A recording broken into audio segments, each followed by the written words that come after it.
It is Sunday, August 10th, and it's getting pretty late with Jake Landau. Folks, good to see you all. It is very hot and humid today in Toronto. It is apparently 32 degrees, and the humidity is not doing that any favors. So God help you if you need to step outdoors. I was thinking about going golfing, and then I looked at the temperature and decided to not think about going golfing. So good day to stay indoors and listen to a podcast. Perhaps this podcast. Yeah. Norm has the right idea. And if you did recognize his voice, yes, you'll know that's our returning guest, who's a fan favorite and a favorite of mine. He's a community activist, a former candidate for the NDP in Spadina Harbourfront and Spadina Fort York. And you'll also know him from his work at a Save Ontario place. He is Norm Di Pasquale. And Norm, it's great to have you back on the show. Jake, it is always a pleasure, especially today. It's a good day to be inside. I know, and it's your third time, and I do say third time's the charm. Other people also say third time's the charm, but I've decided it's my saying now. I look forward to my 5 jacket like SNL. Yeah. Yeah, we give you a green one like when you win the Masters. Amazing. I can't wait. Yeah. So, Norm, first and foremost, the question on everyone's mind, what is new in the horrible, horrible world of the Ontario Place mutilation? Yeah, so there's actually a request. There's a bid document out from the Ontario government to meddle with the combined sewage overflow that's over at Ontario Place. Because they promised they would build a pipe out so that it wasn't just pumping sewage right into the public beach area. Yeah, and initially phase 1 was just cut the pipe so that raw sewage dumps straight into the West Channel. And we were able to stop that last year, but they have closed all of the doors that we've used to make sure that we can't do it. We can't win that same way again. And that's what dealing with this government is like. Right. And it's like, the irony is, it's like they've talked repeatedly, like both in their materials and also when they've sent surrogates like Adam Vaughan on the news, like they've talked about how there's going to be a lot of publicly accessible areas and that Therme isn't going to interfere with those areas. Meanwhile, the public beach area, they're going to be pumping sewage right into. Yeah, exactly. Enjoy, everybody. It's a significant downgrade from what used to be a very swimmable West Island. Well, I do like poo. That's the place for you then, unfortunately. Yeah, I mean, who doesn't like poo in the city of Toronto? I've always said, you know what this city needs? More feces. Yes. And every Toronto swimmer will tell you that's kind of a common experience, or kayaker, canoer. Unfortunately, very close to some raw sewage at times. Right, and they're like, you know what? The bird poo isn't enough. Now we need human poo. That's right. Yeah, it's... good God. Yeah. I mean, like our city is definitely in a fecal mood now that Toronto's fare inspectors for the TTC have been renamed the Poo Crew. Provincial offense officers, my apologies. and I know the name comes from the province, but I mean, who workshopped that? They didn't actually have to change what the vest said. Like no one was, the province was not making them do that. My favorite thing is like when the TTC Twitter account like responded to that one new, I forget who, but calling them like teenage boys. Yeah. And I'm like, no, you don't get to call yourselves the Poo Crew and then say we're the immature ones for laughing. Like you did this to yourself. Absolutely. And it almost felt like an AI answer. I don't know if they're using those same AI bots Metrolinx is, but not your best representative. I feel like it's a safe bet to just wonder if any customer service you talk to now is a human. That's right. Like it just happened all at once. I mean, chatbots were always a thing, but they would have like a multiple choice. You couldn't really talk to them in natural language. Yeah, that's right. Yeah, it does freak me out a little, man. Like, I remember when the Turing test was supposed to be hard for computers. Now, and now not only can they sound close enough to a human, but they're like sycophantic. Like they just say whatever you want to hear. So the majority of people just don't question it because they want to be flattered by a yes man too. Yeah. That's right. I mean, there's a Canadian software developer who created a bot that criticizes Zoran all day. Oh yeah, I saw that one. It was reported in the Ottawa Citizen because Yes. and it's like it's funny. It's like it's playing into all this alt-right stuff like and then meanwhile the guy who made it is like a 24-year-old like Sikh man like with a turban like living in Ottawa. It's like the joke online about how like all of these white supremacist Twitter accounts aren't run by white people. Yeah. It's like, We need a good bot detector. yeah, it's like it's like at a certain point, like I don't even know whether people are doing it like what are they doing it for money or are they doing it just to intentionally be like pieces of shit and be crazy? It's like what possesses you to it like reminds me of the meme of like an Indian guy with the shirt saying white straight conservative, how else may I offend you today? Like it doesn't make sense. Like Yeah, that's right. it feels self-sabotaging, but whatever. Like Yeah. I mean, when you peel back the layers, you find that these are really big businesses. Like when you think about like malware and ransomware, like, these are big businesses Yeah. run as professionally as any IT company you'll see. right. It's In like some yeah. cases. It's not like just someone in their bedroom anymore, except for this guy. Yeah. It's apparently him That's in right. his bedroom. But like, but Busted. but like you're right. It's like these big like ransomware and stuff operations. Like they're not just they're expensive businesses, and they pay Yeah. their protection money to their local governments. That's right. Yes.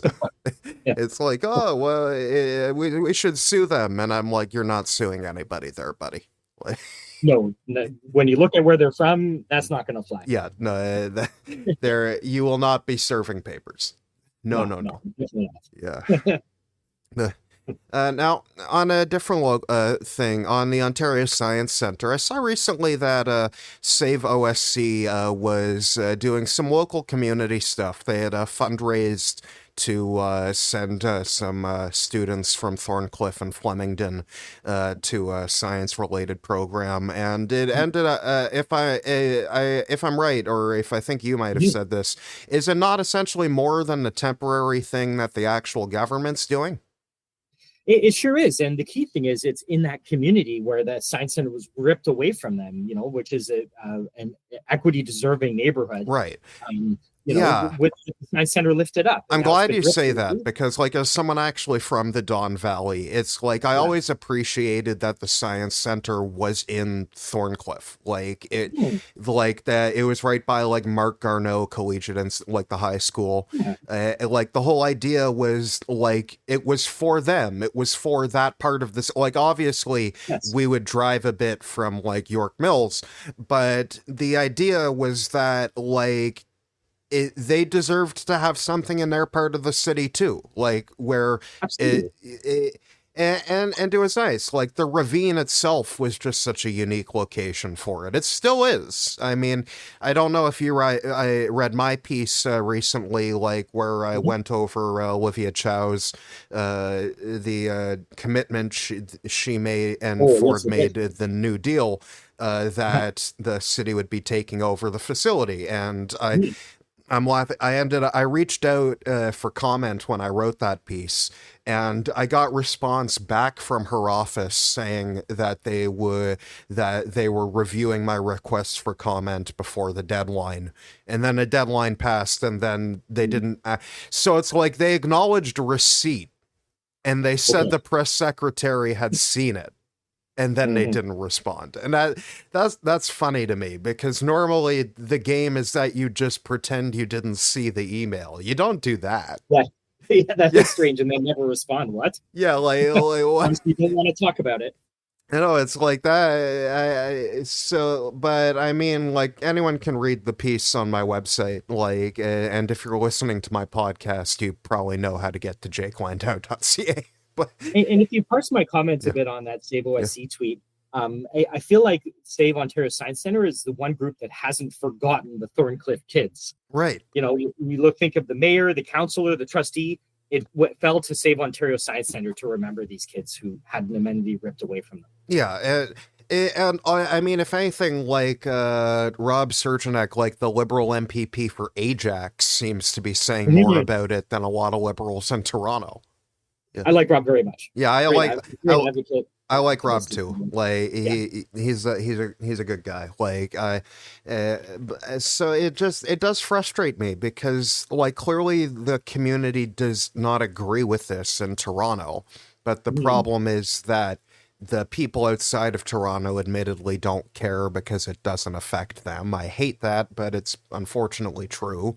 So they voted for Doug Ford anyways because it just wasn't something that registered on their list of reasons to vote. For sure. I mean, they did a poll, and more people are upset about the Science Center across Ontario than happy about what's Right. transpired.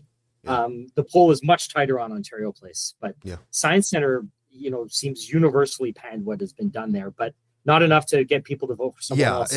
it's like somewhat, it'll affect how people vote in like Don Valley East. It Yes. probably won't affect how they vote in Thornhill. Yeah. Yeah, No, that's right. yeah, It may have had some influence on the last mayoral election. yeah. But that's the thing. It had influence in Olivia Chow's benefit on the last mayoral Mhm. election, and then she Mhm. just adopted Anna Bailau's like policy and plan. Like, Yeah. eh, I would like to hear more in 2026 as to what the long term plan is for getting that well, Science Center back. I'll tell you, Norm, from talking to people who were on Anna Bailau's campaign, the Mhm. deal that Olivia Chow took is one that had been prepared for Anna Bailao, assuming that she would win the election. Good But boy. Anna made the mistake of saying up front she agreed with the deal and the moves. Olivia Yes. Chow said she disagreed so that Mhm. she could look like she put up a good fight when she then took the deal. And the crazy thing with the province is in that negotiation, all they were saying was Ontario Place, Ontario Place, Ontario Yeah, Place. It was like their first, second, and third issue. I know it, and Crazy. and I am maybe a bit guilty myself when I talk about being biased to local concerns because I do talk a bit more about the Science Center than Ontario Place. But to Mm. be fair, that's because I went to the Science Center a lot more because it was closer to my area of Yeah. the city.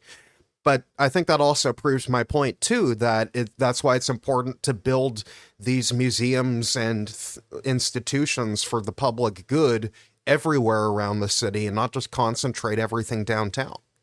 Oh, absolutely. Like the traffic is going to get 25% worse once that new Science Center opens at the Ontario Place. I I mean, know. can you imagine Lakeshore 25% worse? And like with the Ontario line, the whole idea was that the Science Center was like the northern anchor for that terminal station. Well, And exactly. I mean, it'll still be a transfer station to the Eglinton LRT, so Mm. that it'll still get heavy use, I have no doubt.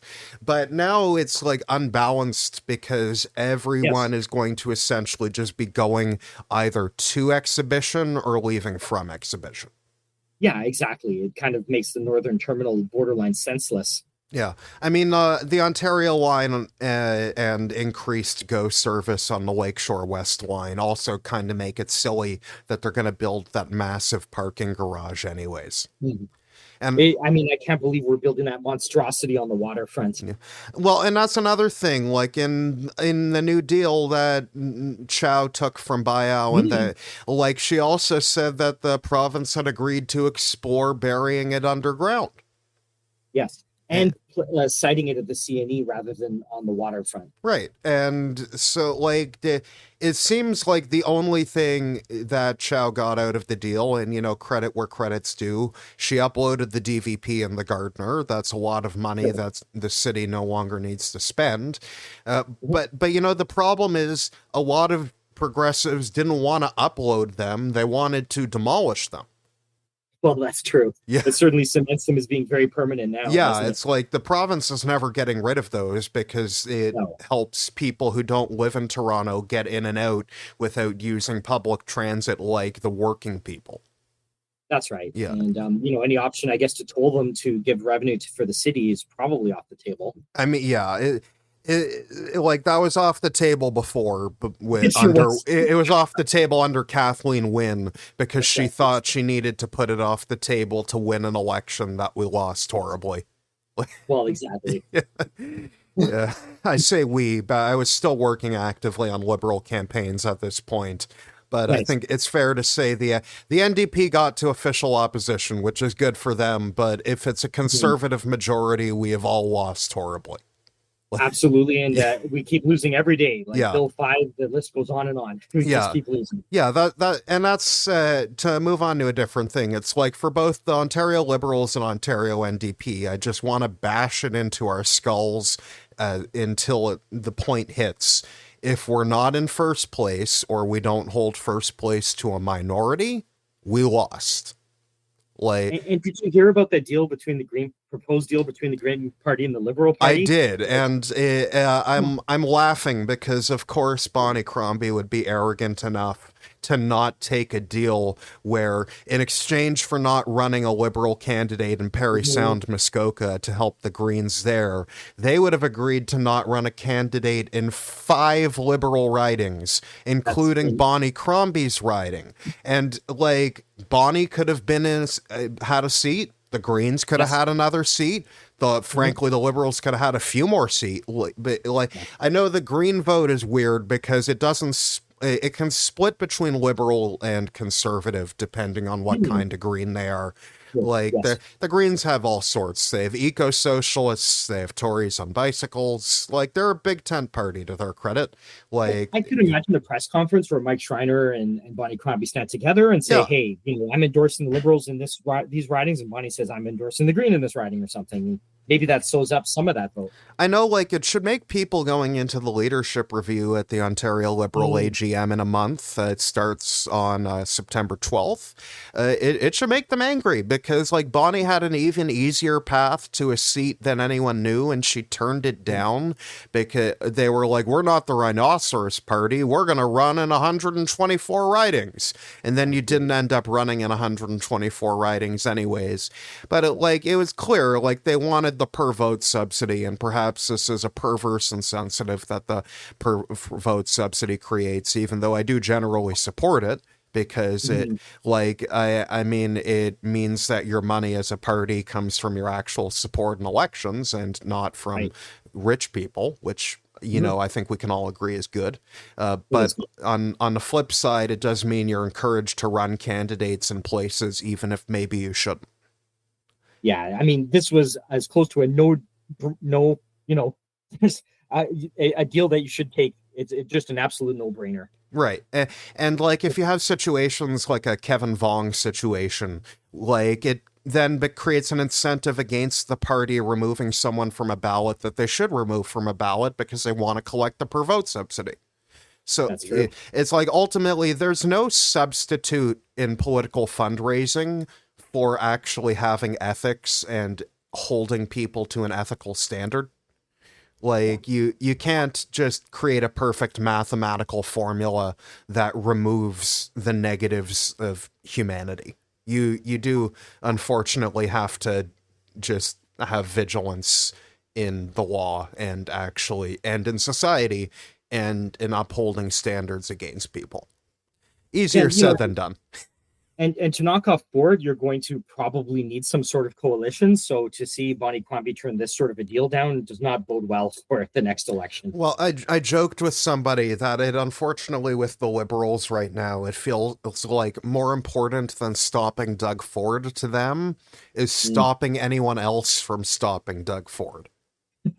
that's funny. It's like in a cartoon when a villain, the main villain attacks the surprise eviler villain because they're like only I can defeat the protagonist. That's right. Like Yes.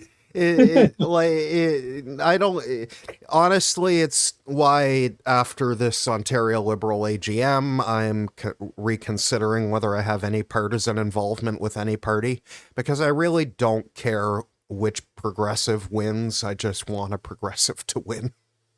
That's right. And with the Ontario Liberals probably have some progressive options they can look at Yeah. as part of this review. Who Uh, knows? I mean, like, I would probably still vote liberal in my riding because here the NDP, no offense, they're not None a taken. yeah. It's in the Don Valley. It's mostly a liberal conservative race, Mhm. but I have liberals I'm happy with here. I have Rob Oliphant. I like a great deal. He's a nice guy. Like he likes me. Yes. We have fun. But so You called out Adam Bond, so yeah, that's some respect for me. yeah, yeah. Good point. Like, but uh, but on to the Ontario NDP, and I guess we can talk a little bit about them before we go into our break. Like, what do you think the path forward is for them? I don't know if there is going to be a leadership review at any Ontario NDP AGM for Merit Styles. I'm not sure of that. You know, I don't I know if see. I know like a lot of the time the NDP have them required, but I don't know if it'll be like a serious one like the Liberals or Polyev are having. Yeah, I don't know that people kind of view people inside the Ontario NDP necessarily view the last election as like a terrible loss. Like Yeah. it's kind of looked much worse than where they ended up. Yeah, it's like you only lost one seat from your seat count, if I'm Yeah, correct. Like yeah, you it certainly could have been much worse. yeah, you mostly held on. The Yeah, Liberals gained, the Tories the Tories, they still have a majority. They're fine. yeah, Yeah. yeah. I mean, in my sense, they kind of lost because they were looking for 92 seats and they got the same or one less. I can't remember which, Yeah, but yeah, they didn't get the bragging rights they were looking for, but true. unfortunately, in terms of actual government policy, we're still in the hole. But In a very deep hole. yeah, I guess the question for I have for like you as an NDPer and like someone who what's the path for the Ontario NDP going forward from here? Because like I know that like you didn't lose much, but obviously I think you were hoping to gain a bit some seats. And I Yeah. know there was an early election called, but the same way that I'm not really taking that as an excuse for Crombie, Yeah. I'm not taking it as an excuse for Styles either. So I guess the question No. is, where do you want to see the party go forward from here? What lessons do you think the Ontario NDP can be learning from this last campaign? I would just say, be present.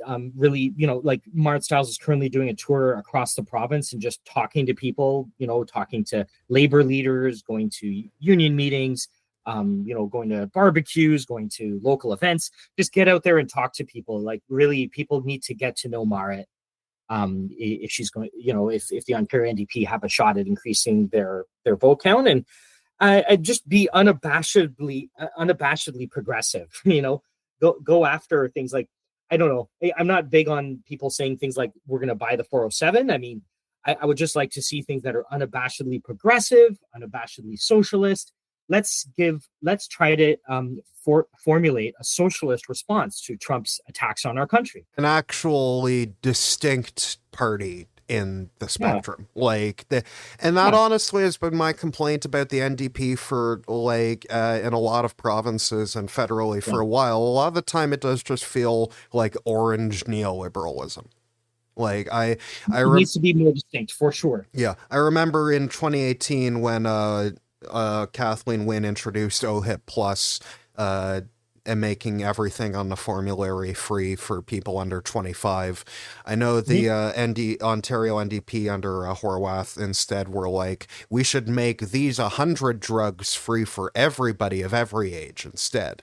And I wasn't impressed by that because I just thought the plan should have just been the formulary for everybody. It shouldn't have been like rearranging the chairs to see who is the victim of austerity. It should have been saying, no, we can have a socialist policy that expands healthcare for everybody. That's right. That's the kind of thing I want to see. Yeah. That's the sort of thing that inspires me. Yeah. It's like an NDP who actually remember why they exist as a separate party. For sure. We need to be pretty distinct and give people a different vision, a progressive socialist one. Yeah. Maybe say the word comrade other than when you're in a closed door meeting. Yes, I have some conservative friends who jokingly call me that. Yeah. I like the word. It's a fun word. Yeah, I agree. Yeah. Makes me laugh. Yeah. Well, folks, don't go anywhere. We've got Norm Di Pasquale here to talk with us about fun stuff, and shortly we will be coming back from our break with our 3 headline topics of the week. See you in a sec. Today's episode of It's Getting Pretty Late with Jake Landau is brought to you by me.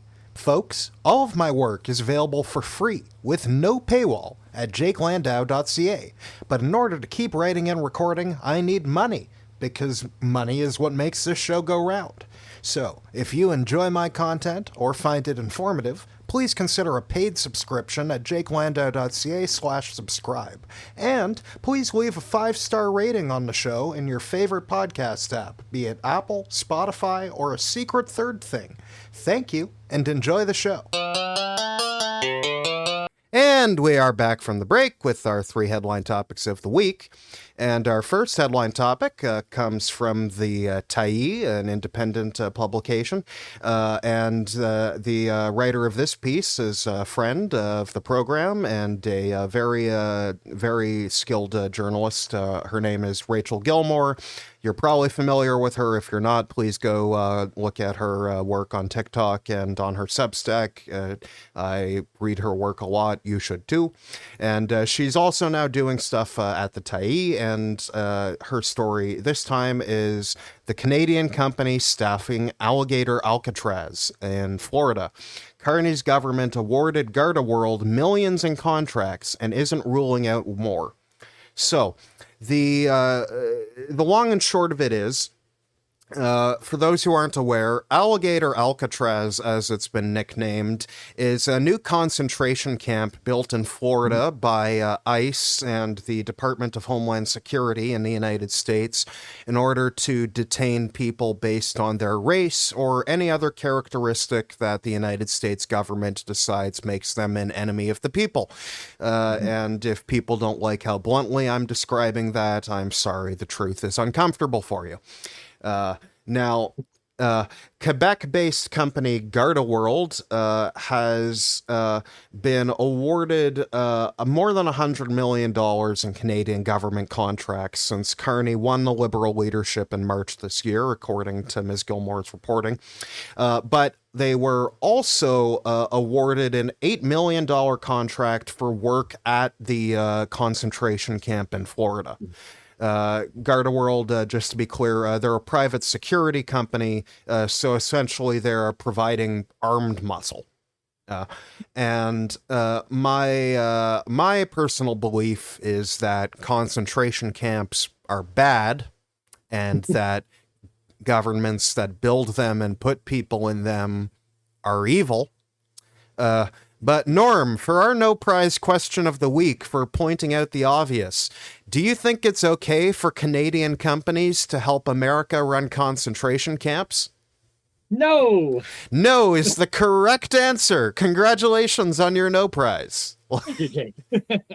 I mean, this is awful. Yeah, Jesus fucking Christ. Participating in this concentration camp, and then continuing to give business to this business that's participating in this concentration camp. No,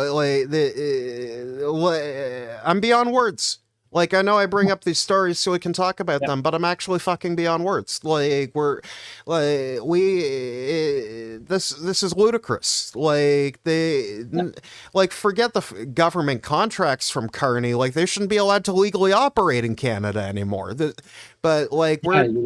Yeah, this is absurd. And the only, according to Rachel Gilmore, she searched all these disclosures, and a search of all federally registered corporations in Canada showed the only corporations with Garda in their name that have been active during Carney's tenure are registered at the addresses associated with the same Garda World Corporation operating at Alligator Alcatraz. She has confirmed these are all different sub-corporations of the same corporate umbrella. They are all legally tied together. They are based at the same physical address. This is the same company. There's no mistaking that. And, you said detain people, but Alligator Alcatraz detains and also, in some cases, deports people and deports them to some horrible countries to do, where those people will have them do who knows what. I think that's kind of sometimes they're deported to even worse concentration camps, or sometimes they're left to die. That's it. And then we never know where their body goes. Horrible. Yeah.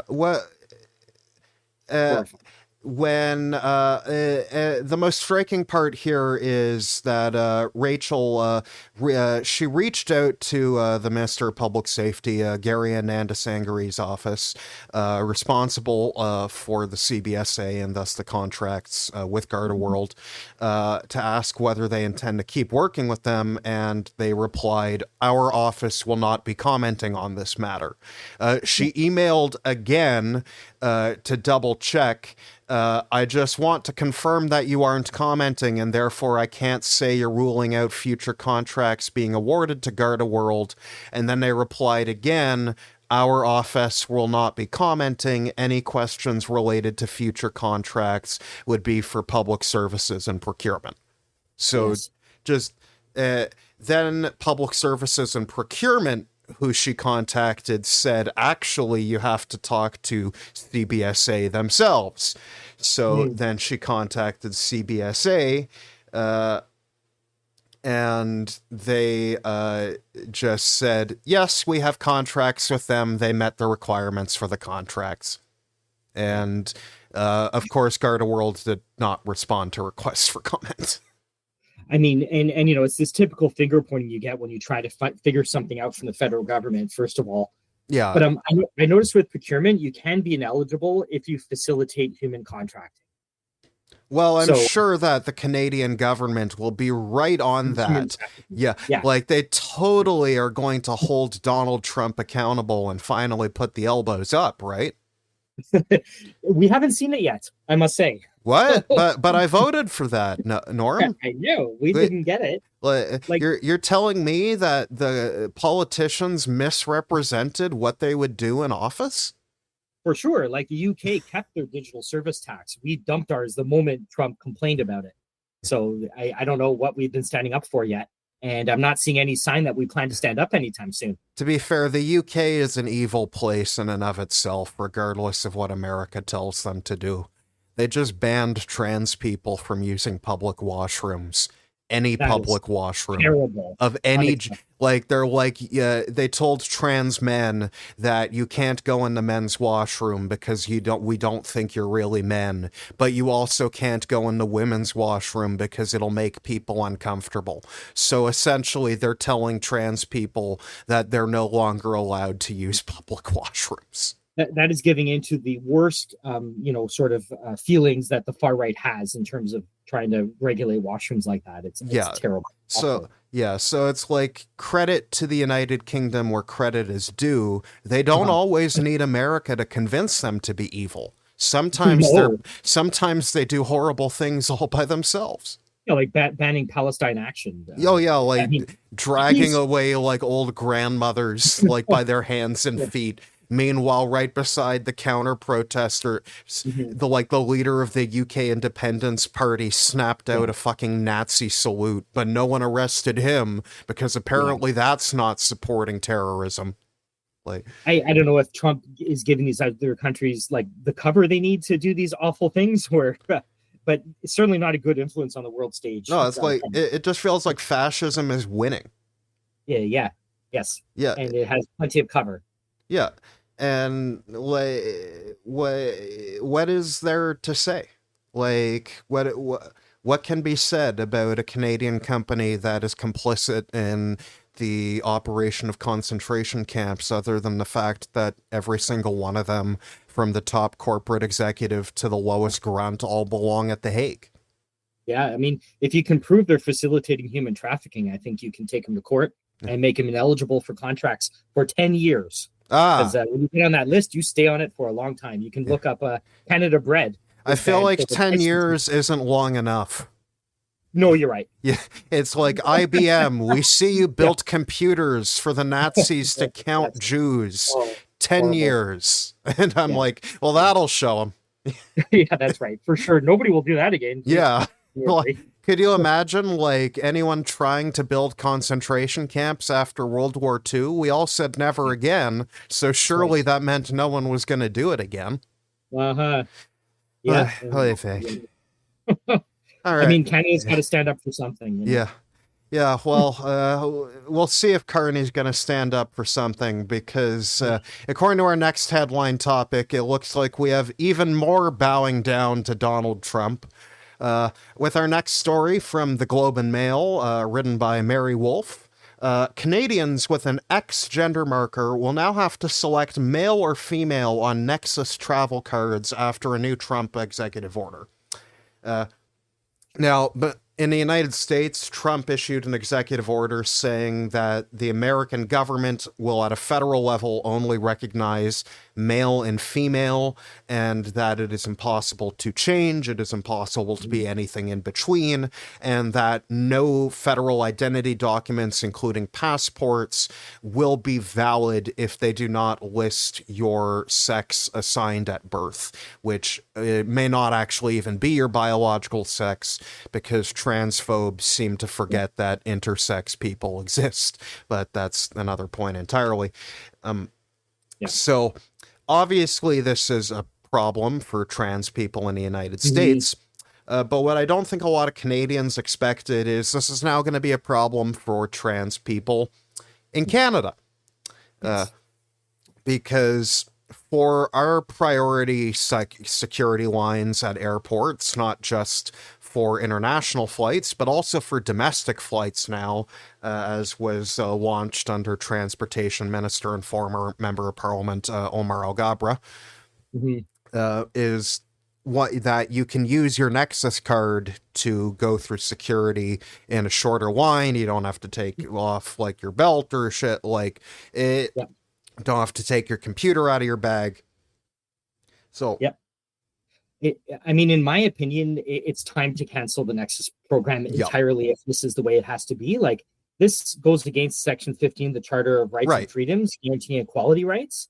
And can you imagine the kind of data the U.S. is going to collect on you in those Nexus card interviews going forward? Oh, I mean, I got my Nexus card when I was 12 years old, so unfortunately that cat is out of the bag for me. But it's funny is out of curiosity, because with all the things I've publicly written and published about like America since Trump won, especially my favorite column, Canada should freeze and starve the treacherous Yankee. So I checked the Customs and Border Patrol.gov website because I want to see if my Nexus card is still valid or if they canceled it. And apparently is still green, but I'm worried about testing it. Like, and the thing is, like, I'm going on a domestic flight on August 15th, and I'm going to go try and use my card on the domestic flight to go through the accelerated security. So I guess that's when we'll find out if they've struck it or not. And I thought you had to re-interview it every 5 years or something. Or is it, there might be exceptions for children, because you got yours at 12. And you don't have to re-interview every time. Sometimes they pick you. If the first time you become an adult, they're supposed to re-interview you. But because I renewed mine during COVID when I became an adult, they just skipped that because they didn't want to do in-person interviews. So I think my thing expires in 2026. I probably will not be trying to renew. But it's like this is creating a massive problem, because in order for transgender Canadians to benefit from the priority security line, they need to get an ID approved by the American government for travel solely within Canada. How can we claim to be protecting our sovereignty when do we even still have sovereignty? I think that program is maybe something that it belonged in the past, which is now changed under Trump, where it's like cooperation between our countries. When we didn't have to worry every 4 years about whether America would be an ally or try to murder us. It was a great program. Now it's a liability. The U.S. government says, according to this piece, that they're going to continue recognizing Canadian passports with an X gender marker. But I don't believe them. Like, I No. flat out do not fucking believe them. That's a lie. Yeah, and I've seen LGBTQ plus artists actually cancel their concerts in the U.S. over fears of how they'll be treated at the border, and Well, that's a rational fear. They're completely right yeah, to do so. They're not yeah, stupid. They're no, smart. They want to live. what is Like, smart? yeah, it's like, as a Jew, I respect anyone who knows when a government is getting crazy and they got to escape while they can. Well, Like, that's right. that is a time-honored skill of the Jewish people. Like, Norm, would you believe that I walk around with my passport in my pocket in case I just need a run? Wow. Yeah, like, I know it's to anyone who isn't like Jewish, it sounds like paranoid. But when I tell a Jew, No, they're like, no, I get it. Like, that is an amazing perspective, and thank you for sharing that with me. and it's like, to be, I mean, like, you get it, because it's like, I can't go to Israel because I'm on a list. I can't go to America because I'm on that same list. Like, if things keep trending in a way where to exist in Canada you need American permission, am I safe here? Because I've been very critical of the American government. I've been fairly critical of the Canadian government too recently. So, like, I do not feel comfortable, man. And I think it doesn't take much. You just have to have a picture of JD Vance with his head expanded a little bit. Now you're on the no-fly list. Like, you know? and that's the thing. It's like someone was saying to me, "Oh, they're just doing it to brown people," and I'm like, one, that wouldn't be fucking okay. Yeah. And two, also, no, they're doing it to everyone now. But it was not okay when they were just doing it to brown people. I want to make emphatically clear. Like, yeah, and I have spoken to people who are Lebanese and otherwise, like, Arabic descent, and they don't want to go either. Yeah, well, yeah, it's like because none of us are stupid. Absolutely. It's like we see what's happening on the news, like but so it's like, it's one thing to be like, I don't feel encumbered by not traveling to America right now. No. Like, it's like, I'm not upset, and like, I don't feel that America has a responsibility to give me a travel document like a Nexus card. But I do think that Canada, for domestic travel, should have a domestic ID. I completely agree now. Like, it must be done. Yeah. I don't know what's going to happen to our pre-clearance places where you kind of get the U.S. clearance in Canada. Like, all of this stuff is up in the air. Well, remember when they were saying for the Nexus interviews, like, that that they don't have the American interviews in Canada anymore because on the renewal, America said they wanted their officers to be able to carry guns on Canadian soil. Like, not in a pre-clearance zone, even. Like, no. Yeah, like, it's like they've been trying this for a while. Like, this is not even just a Republican thing. It now seems like a way to weaken our sovereignty. I mean, they already have, for sure. Like, it's like the fact that if that Nexus card is getting scanned every time I take a domestic flight, that probably means that the U.S. government has a record of everyone who flies within Canada using a Nexus card. Because it has to do the verification, right? To verify against the server. And the whole idea is it verifies against both Canadian and American servers. Yeah, that's right. Yeah, no, it's horrible. And, Canada's got to stand up for our Charter of Rights and Freedoms here, which is being very clearly infringed. Like, I mean, we should. We should stand up for our Charter of Rights and Freedoms, but unfortunately, I don't know that Mark Carney has to. It doesn't seem like he's suffering in polling to any degree from completely betraying the elbows up thing. It feels like the only thing I think might get Carney on polling is in the fall when he actually has to put out a budget, and then people actually have numbers for what's being cut. But right now, he's still in the honeymoon period, and And I mean, what's that other bill? I don't think it's fully passed yet, but where American police would be able to get warrantless records from abortion clinics in Canada. So they would be able to essentially find any American woman who travels up here to try and get an abortion. Or if you're a Canadian woman who's got an abortion, they might be able to arrest you if you ever try and visit the United States. We are intention. He lied. he promised elbows up, and he is intentionally trying to tie us closer to America and reduce our independence. Yeah, that's Bill C2, which Yeah. everybody should have a read of. It's frightening legislation. Yeah. Not a fun time to be a Canadian, not a fun time to want a federal government that actually puts Canadians first and not Americans first. Yeah, with respect to polling, I just think, like, right now, if people were to give a grade, it would be incomplete. Like, we need to see over the fullness of time if there's a negotiation with Trump, how it goes. But keeping the public uneducated and distracted is how authoritarians work. Like it doesn't make it better. It means that they're getting away with it. Well, that's true. Yeah. And right now that's the case. Yeah. Fun times. Oh boy. Yeah.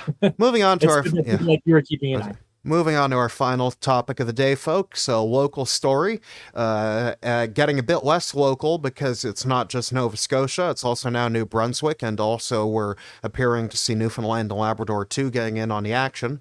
But all three of these Atlantic provinces are starting to tell people, stay out of Crown lands, stay out of the wooded areas, because if you don't, we will fine you a lot of money or arrest you.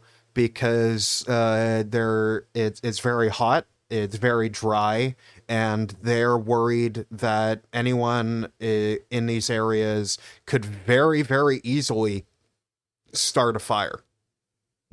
That's right. Yeah, and they're correct. Many of their forest fires were caused by human activity in Nova Scotia as well. And that's the really funny thing is, like, there are all these conservatives saying that people's freedoms are being infringed, but these are the same conservatives who, like, last year were saying that it wasn't climate change causing forest fires, it was arson.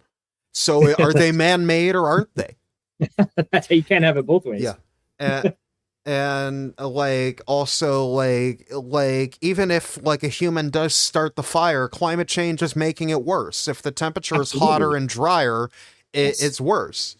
That's right. So it is frustrating to me. Like, I mean, I'm glad the government is actually, provincial governments are actually doing what's reasonable to try and prevent these forest fires. Because especially there's already a wildfire burning near Miramichi that's remaining. It's like, and also in Ontario here, like we have wildfire smoke like over our heads every single day. It's like, I've talked about how I want to go golfing, but can I really breathe that air in for 5 fucking hours? Yeah, especially when the wildfires are really active and the wind's blowing down this way. It's hard to be outside. I know, like, American fascists, I'm sorry, I mean Republicans, are complaining about our forest fires, saying that we need to get a handle on it, and if we don't, they will. How about the forest fires that we've sent water bombers down to? Come on, guys. I think we should actually just create a giant cone and just push all the smoke through that cone down south towards Montana. Like, I joked on Twitter that Canada hired Cobra Commander to build a weather dominator. That's right.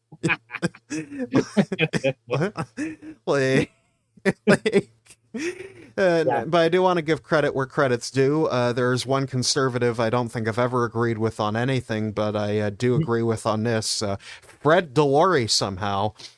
He and I both agree on the forest fire issue, and he's like, this isn't government overreach, this is trying to prevent people from dying. And you know what? Credit to Fred. I pray that he takes that attitude towards some other policies, but good for Fred. Absolutely. Yeah, I can imagine people are having some memories of the pandemic when some outdoor areas were shut down, and probably pleasant memories. And what I think the leaders of those provinces need to do is just go out there every day and speak to those people who can't take their dog for a walk in the forest. Talk about how you're going to address the people who are sleeping rough in the forest. Right. You need to get ahead of this and be out in front of the cameras every day. You need to put a good public relations face on it. You need to let people actually understand, and not in droning on press conference table voice, a more hands-on, organic way of talking to actually constituents directly. Like, Yes, exactly. yeah. And then if like there's someone filming that and it goes on social media, that's probably, you get the idea. You need the press conferences too, but you get what I mean. Like they're, Yeah, you do. eh, Otherwise, you could see court challenges of this, and then the question the courts will have to answer is this a reasonable infringement or not? right. So you want to win the court of public opinion first of all. Yeah. Eh, and I know you're right. There are harkening back to the pandemic, but that also is where I come in on the other side, and I might disagree with myself a little. Is it not really frustrating that to take actions to preserve like thousands and tens of thousands of lives, that we have to coddle like radical individualists who believe that the government should never do anything even to infringe upon their ability to do whatever they want, that they should be able to do whatever they want no matter how many people it hurts. Like it's not even libertarianism, it's just flat out anarchy. Good point. And I think the answer is no. It's just you don't want to lose those people who are like, well, why can't I walk my dog in the forest behind my house? Who are frustrated. Like those are the people you got to hold on to. Right. Forget the people on the far right. They're going to hate you no matter what. I know. But it's those same people in the middle who are like, oh, why can't I just walk my dog? And you'll ask them, oh, do you like to smoke a cigarette while you're walking your dog? And they're like, yeah, I do. And then you're like, well, exactly. And then I just put it down there. yeah, well, yeah, it's like, this is the thing. It's like, if we could trust people to actually practice fire safety, we wouldn't need to do this. And we can't. We can't. Like, No.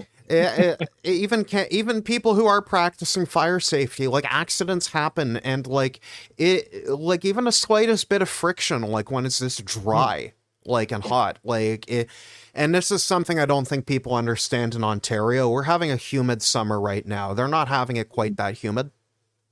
I see. You'll like it. Well, it's just the conditions for forest fires, like it's just different. And there's just like a lot of kindling, like dead wood on the floor.